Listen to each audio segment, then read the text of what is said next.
संत शिरोमणि आचार्य गुरुवर विद्यासागर जी महाराज की जय। नवाचार्य श्री समय सागर जी महाराज की जय। अरहम योग प्रणेता पूज्य मुनिषि प्रणम्य सागर जी महाराज की जय। ओम अरहम नमः।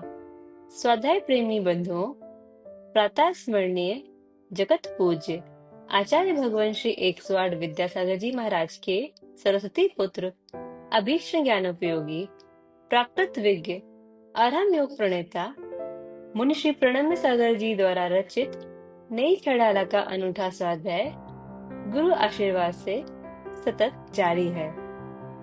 हमने अब तक 2 ढालों को पूर्ण कर लिया है। प्रथम ढाल में हमने पंच परावर्तन एवं मनुष्य आयु की दुर्लभता का वर्णन जाना और द्वितीय ढाल के माध्यम से सम्यक दर्शन के विशेष गुणों, महिमा और उसकी रक्षा कैसे करें को समझा। अब तृतीय ढाल में हम 14 गुण स्थानों का वर्णन जानेंगे। गुणों के स्थान को गुणस्थान कहते हैं, जो हमारे श्रद्धा गुण के उत्तरोत्तर वृद्धि पर निर्भर करता है। इनके ज्ञान से डरना नहीं चाहिए। सभी भव्य जीवों को इन गुण स्थानों के बारे में जानकारी अवश्य होनी ही चाहिए। तो आइए जानते हैं 14 गुण स्थानों को नई 6 ढाला की तृतीय ढाल की कक्षा के माध्यम से। तीन लोक में 4 हैं, मंगल शरण व श्रेष्ठ, अरहत सिद्ध व साधु गण, धर्म जैन जग ज्येष्ठ। तीर्थंकर जिन देव की, जिन वाणी को ध्याय, सार्वधर्म संक्षेप से, कहूँ चित्त हुलसाए। नई 6 डाला के माध्यम से आप सब लोगों को सम्यक ज्ञान की दिशा में ले जाने का एक प्रयास किया जा रहा है, जिसमें तृतीय ढाल प्रारंभ हो चुकी है और उस तृतीय ढाल में पहला छंद भी आपके समक्ष पढ़ा गया है। तृतीय ढाल में विशेष रूप से गुणस्थानों का वर्णन है और 14 गुणस्थानों में क्रम से कैसे कैसे भाव होते हैं, इसका दिग्दर्शन आपको कराया जा रहा है। जब 14 गुणस्थान हैं तो बात पहले गुणस्थान से ही शुरू होगी और प्रथम गुणस्थान का स्वरूप क्या होता है, प्रथम गुणस्थान में जीवों का मनोभाव कैसा रहता है, इसको समझने के लिए यह दूसरा छंद पढ़ते हैं। ज्यों कोई ज्वरवान पुरुष को, सब कुछ कड़वो लागे, त्यों मिथ्या दृष्टि जीवन को, जिनवर वचन न भावे। प्रथम कहो तिन में मिथ्यात्व, पंचभेद उर आनो, एकांतिक विपरीत विनय सह, संशया ज्ञान बखानो। यह दूसरा छंद मिथ्यात्व क्या होता है इसको बताने के लिए है। जब जीव के लिए किसी भी प्रकार का कोई भी संसार में रहते हुए अरिहंत भगवान की, सिद्ध भगवान की शरण नहीं मिलती, वह अरिहंत और सिद्ध की शरण जब तक नहीं मिलती, गुरु की शरण जब तक नहीं मिलती, तब तक यह जीव इसी गुणस्थान में रहा आता है। और इस गुणस्थान में, गुणस्थान नाम तो है, लेकिन इसमें गुणों का कोई स्थान रहता नहीं है। आप सोच सकते हैं कि गुणों के स्थान का नाम गुणस्थान है, तो मिथ्यात्व को फिर कौन गुणस्थान कहा जा रहा है? यह बताने के लिए कहा जा रहा है कि गुण सम्यक भी होते हैं और गुण विपरीत भी होते हैं।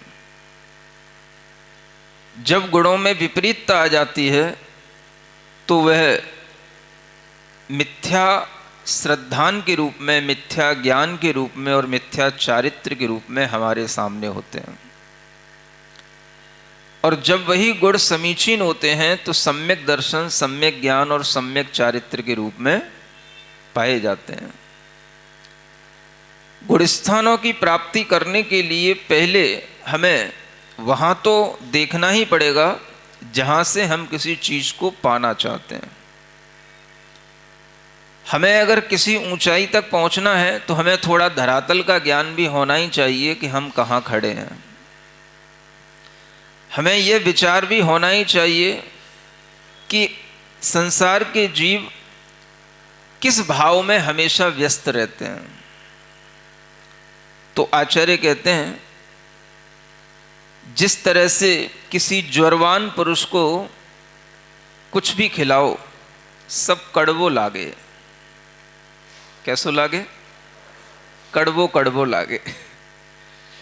यह उदाहरण आचार्य नेमिचंद जी सिद्धांत चक्रवर्ती और उससे भी पहले के अनेक सिद्धांतविद आचार्यों के द्वारा दिया गया उदाहरण है, जो धवला टीका आदि ग्रंथों में भी ये गाथाओं के रूप में पाया जाता है।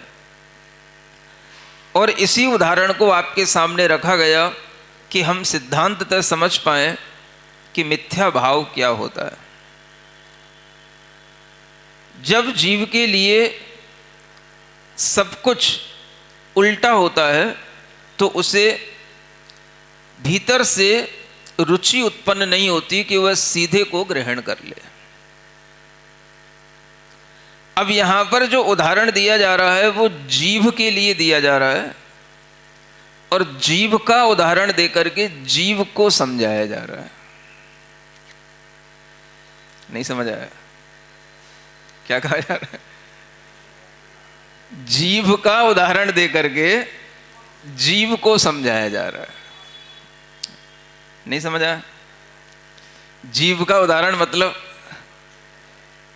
जब किसी को ज्वर आता है, बुखार आता है, तो उसे सब कुछ कड़वा लगता है। क्यों लगता है? चीजें कड़वी होती हैं इसलिए कड़वा लगता है कि उसका मुंह का जायका बदल जाता है, इसलिए कड़वा लगता है। उसकी जिह्वा पर कुछ विकृतियां आ जाती हैं। बुखार का प्रभाव अगर कहीं दिखाई देता है तो वह जिह्वा पर दिखाई देता है। सुनते हो ना? जीभ दिखाते हो कभी किसी को? कई लोगों की जीभ निकालने की ऐसी आदत होती है। एक दिन आहार के समय पर मैंने किसी को थोड़ा सा ऐसे किया हूं तो उसने जीभ निकाल दी। माने जिसको अपनी गलती समझ में आती पहले जीभ निकाल देता है। सुन रहे हो? तो मुझे लगा कि ये तो बड़ी गड़बड़ बात है, कहीं कुछ गिर पड़ता मुंह से तो। आदमी को जीभ निकालने की भी एक आदत सी रहती है, जीभ बाहर निकालना। जीभ बाहर बहुत जल्दी नहीं निकाली जाती, लेकिन जब कभी कोई आश्चर्यजनक घटना घट जाती है तो जीभ भी उसकी बाहर निकल आती है। ये मनोविज्ञान। तो ये इस मनोविज्ञान के साथ हमारे शरीर की क्रियाएं कब घटित हो जाती हैं हमें पता नहीं पड़ता। सुन रहे हो? और जब वह क्रिया घटित भी हो जाती है तो कई बार इतनी जल्दी हो जाती है कि हमें भी पता नहीं होता कि हमने ऐसा कर लिया। जो सामने व्यक्ति तो क्या कहें, कोई भी जो एक बहन के रूप में थी, उसको भी पता नहीं होगा कि उसने क्या कर लिया। और इस तरह की जो हमारी आदतें हैं, ये आदतें तब नियंत्रण में आ पाती हैं जब हम समझें कि क्या गलत होता है और क्या किस समय पर हमें नहीं करना चाहिए, या किस समय पर हमारे साथ भी सहसा क्या हो जाता है, ये हमें पता हो। तो जीव निकालने की आदत भी अच्छी नहीं मानी जाती। सुन रहे हो? जीव हमेशा कौन निकाले घूमता है?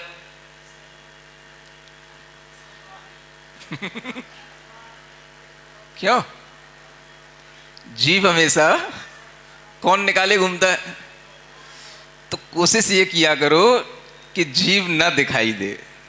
समझ आ रहा है?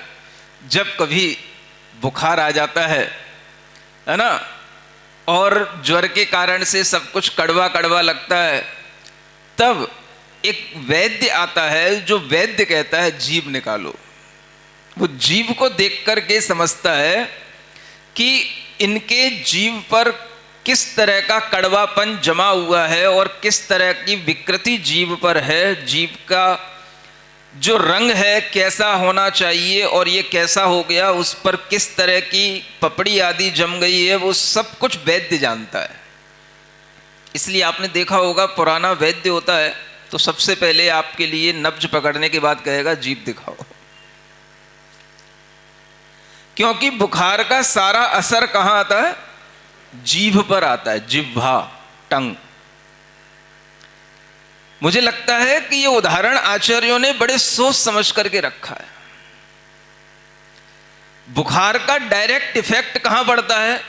सबसे ज्यादा इफेक्ट अगर आप मान लो, आपको लगेगा हम ठीक हो गए, बुखार उतर गया, लेकिन फिर भी उसका आफ्टर इफेक्ट कहां दिखाई देगा?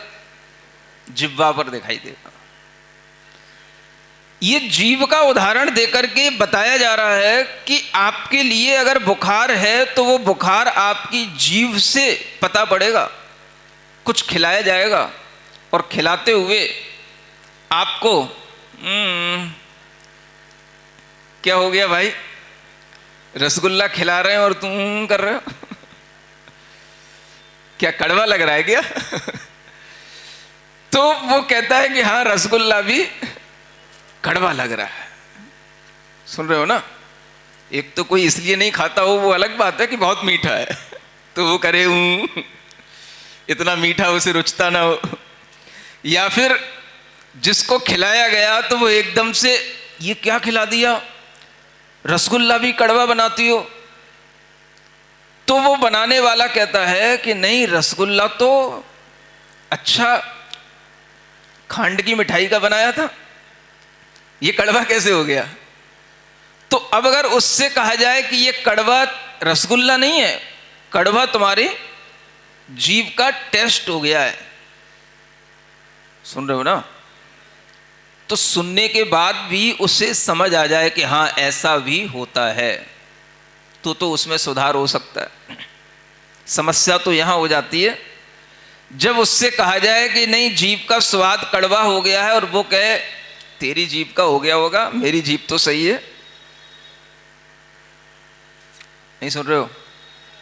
समझ में आ रहा है ना? तो क्या होता है, जीभ के साथ कड़वापन ये बताने के लिए यहां पर इस उदाहरण में बताया गया है कि कड़वाहट हमारे अंदर उत्पन्न हो जाती है। बुखार का वह एक बहुत बड़ा इफेक्ट होता है जो कड़वेपन के साथ जीभ पर आ जाता है, और हम अगर कोई अच्छी मिठास वाली चीज भी लेते हैं तो वह भी हमारे लिए कड़वी प्रतीति में आती है, लेकिन खाने वाला ये समझता है कि ये वस्तु कड़वी है। समझ में आ रहा है ना? ठीक इसी तरह से आचार्य कहते हैं जिसके भावों में मिथ्यात्व होता है, जिसके अंदर मिथ्यात्व का प्रभाव होता है, मिथ्यात्व के भावों से जिसकी आत्मा ग्रसित होती है, उस जीवात्मा के अंदर ये पहचान का एक सबसे अच्छा तरीका है कि हम उसका टेस्ट कैसे करें। क्या सुन रहे हो? वैद्य आता है, टेस्ट कर लेता है, जीभ दिखाओ, और अगर आपका शारीरिक स्वास्थ्य वो वैद्य बता देता है, तो आपके आत्मिक स्वास्थ्य को बताने के लिए भी कोई वैद्य होता होगा। कौन सा स्वास्थ्य? आत्मिक स्वास्थ्य। आपकी आत्मा स्वस्थ है कि नहीं, स्वस्थ होना चाहती है कि नहीं, तो आत्मिक स्वास्थ्य को देखने के लिए भी कोई वैद्य आता है। और वो वैद्य क्या देखता है कि आपके भीतर कैसा स्वाद आ रहा है, और वो तब देखा जाता है जब कोई गुरु रूपी वैद्य आपके सामने हो और आपको उपदेश सुना रहा हो, तत्व की बात कर रहा हो, और आप पल्ला झाड़ करके उठ करके चले जाओ, हमारी तो कछु समझ नहीं आ रहा हूं, मैं तो जा रहा हूं, हमें नहीं सुननी ये जीव की बातें, ये आत्मा की बातें, ये गुणस्थान की बातें, ये तत्व की बातें मुझे नहीं रुचती। कोई अकबर बीरबल की कहानी सुनाते तो बैठते, कोई चार्ली चैपलिन जैसे सीरियल दिखाते तो बैठते, कोई हंसी मजाक की बातें होती तो अच्छा भी लगता। क्या ये सीरियस टॉपिक लेकर के बैठ जाते हैं? जीव, आत्मा, परमात्मा, जन्म मरण, गुणस्थान, मार्गणा,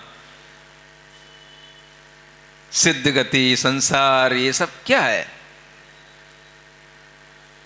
आई एम नॉट इंटरेस्टेड, मैं जा रहा हूं। सुनते हो क्या हो गया? टेस्ट हो गया। जीव में टेस्ट आता है, और जीव के भावों से मिथ्यात्व का टेस्ट हो जाता है। नहीं समझ आया? जिह्वा का काम क्या है? टेस्ट बताना। ये भी टेस्ट है, स्पेलिंग थोड़ी अलग है, वो आप समझ लेना। और ये टेस्ट हो गया। आपके लिए उपदेश सुनाया गया और उस उपदेश को सुनने में आपका मन नहीं लगा और आप उठ करके चल दिए, तो ये टेस्ट हो गया। इनको जिनवर कथित बातें अच्छी नहीं लगती, जिनवाणी की बातें सुहाती नहीं, तत्व की बातें सुनकर के नींद आ जाती है। इधर उधर की बात करो तो कान खुले रखते हैं। क्यों, आज कुछ व्हाट्सएप पे आया नहीं, कुछ आज इंटरेस्टिंग? पूछना पड़ता है कई बार लोगों को, आजकल क्या चल रहा है, बहुत दिनों से कुछ नई खबर नहीं मिली, कोई चटपटी न्यूज नहीं आई। देखना पड़ता है कहाँ मिलेगी। चलो भाई देखते हैं, चटपटी न्यूज तो वो सांध लक्ष्मी चैनल पे ही मिलेगी। लोगों के लिए इस तरह की मनोभावनाएं जब बन जाती हैं, तो ये टेस्ट बताता है कि क्या हमारे भीतर चल रहा है। आचार्य कहते हैं, जिस तरह से जीभ का जब जायका खराब हो जाता है, स्वाद बिगड़ जाता है, तो उस स्वाद को सही करने के लिए रसगुल्ले को सही नहीं करना पड़ता, उसको बुखार जो बस गया है और बुखार का जो इफेक्ट है उसको दूर करने के लिए उसे कुछ दवाई देनी पड़ती है, कुछ औषधि देनी पड़ती है। जब उसका जायका ठीक होगा तब वह यथार्थ को ग्रहण कर पाता है, अन्यथा अच्छा भी उसे बुरा लगता है।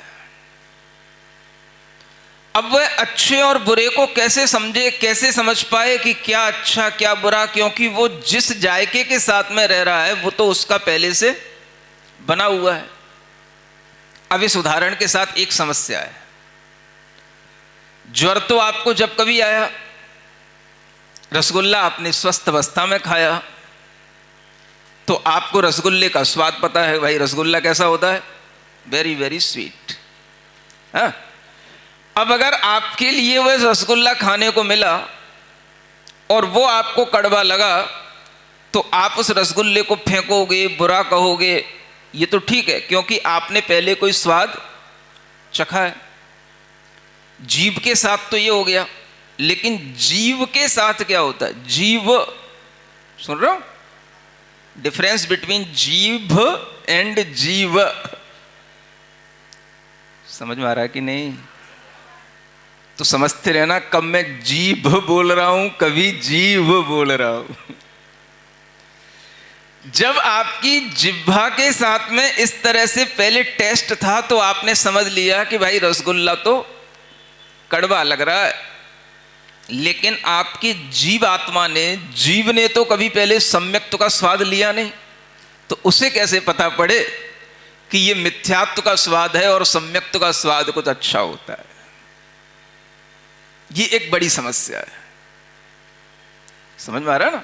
हम समस्या आपकी समझ करके ही उसका उपचार करने की कोशिश करते हैं।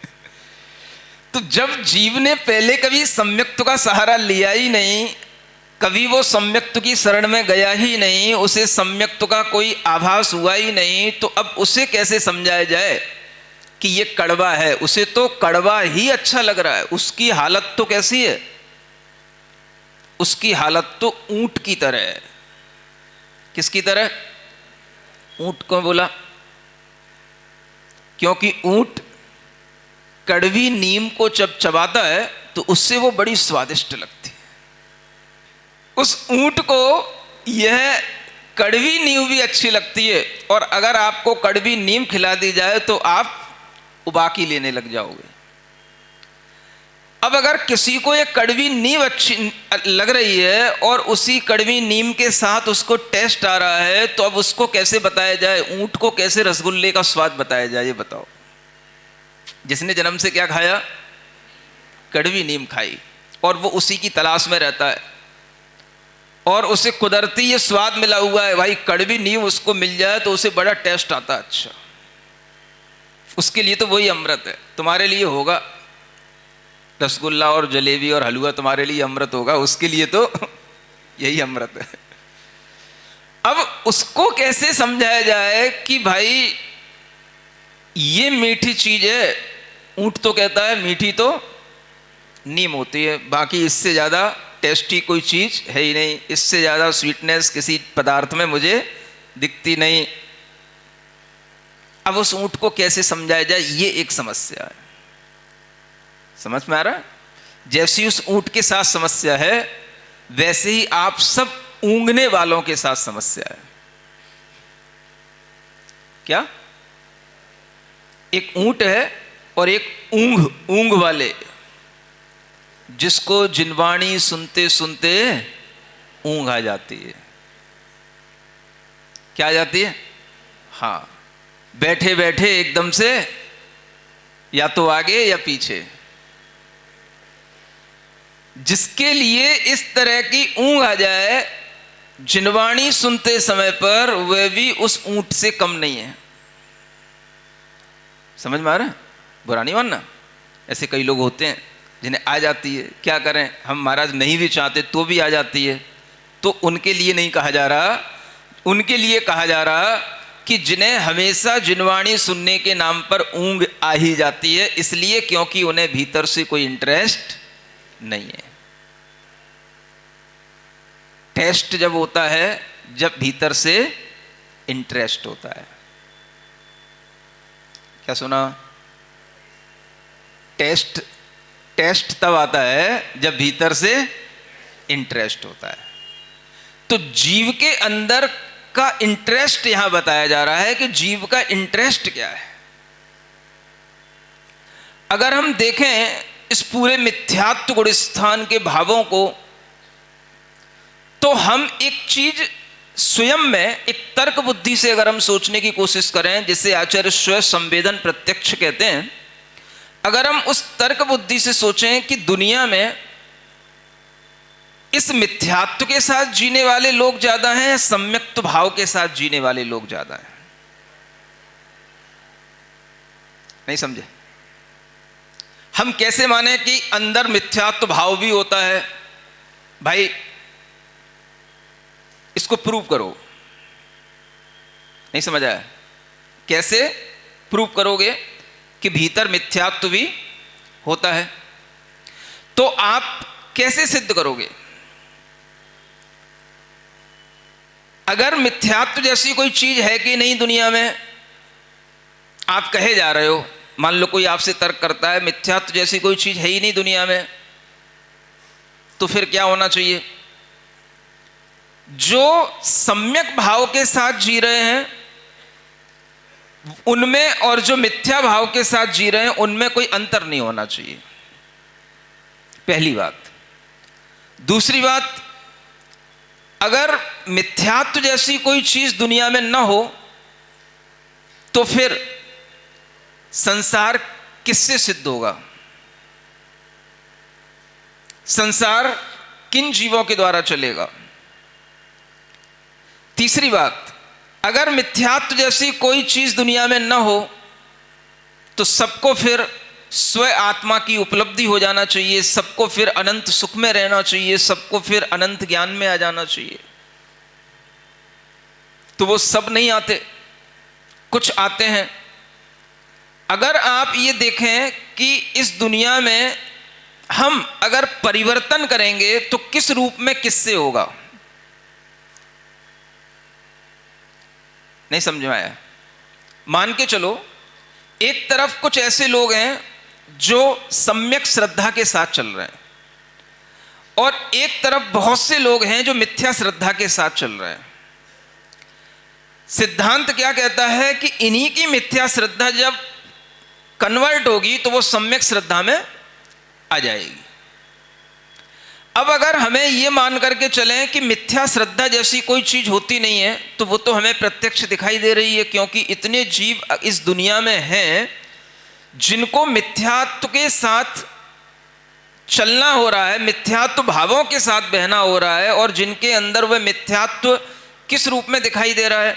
तो इसी रूप में दिखाई दे रहा है जिन्हें कोई पता नहीं है संसार या मोक्ष भी कोई चीज होती है, उनके लिए संसार ही सब कुछ है। सुन रहे हो ना? एक अंतर समझना है आपको। जिन्हें संसार और मुक्ति जैसे शब्द, मुक्ति जैसे शब्द ही जिन्होंने ना कभी सुने हो, और जिनके लिए संसार ही सब कुछ हो, मुक्ति कोई चीज ना हो,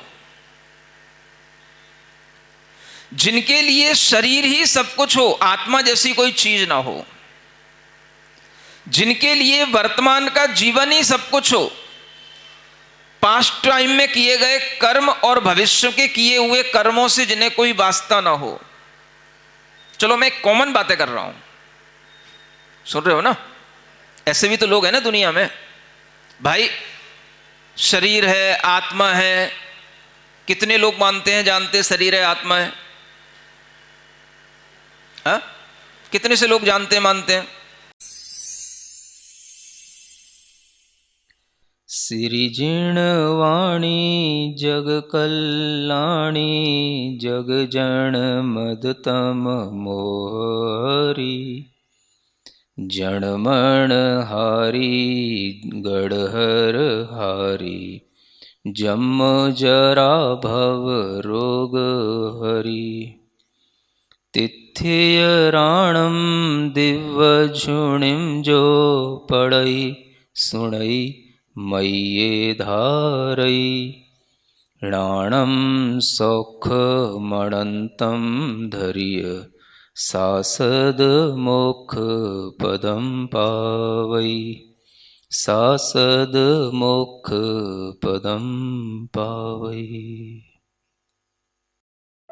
नई चढ़ाला आज का सवाल प्रतियोगिता में आप सभी का स्वागत है। आज का सवाल है, ज्यों कोई रिक्त स्थान पुरुष को सब कुछ कड़वो लागे, ज्वरवान, दयावान, गुणवान या प्रभावान। कल के सवाल का सही उत्तर है डॉक्टर प्रमिला जी। आप अपना जवाब हमें कल शाम 5 बजे तक भेजें। 3 भाग्यशाली विजेताओं को मिलेंगे आकर्षक उपहार। अपना जवाब भेजने के लिए लिंक पर जाएं, क्यूआर कोड स्कैन करें। ओम अरहम नमः।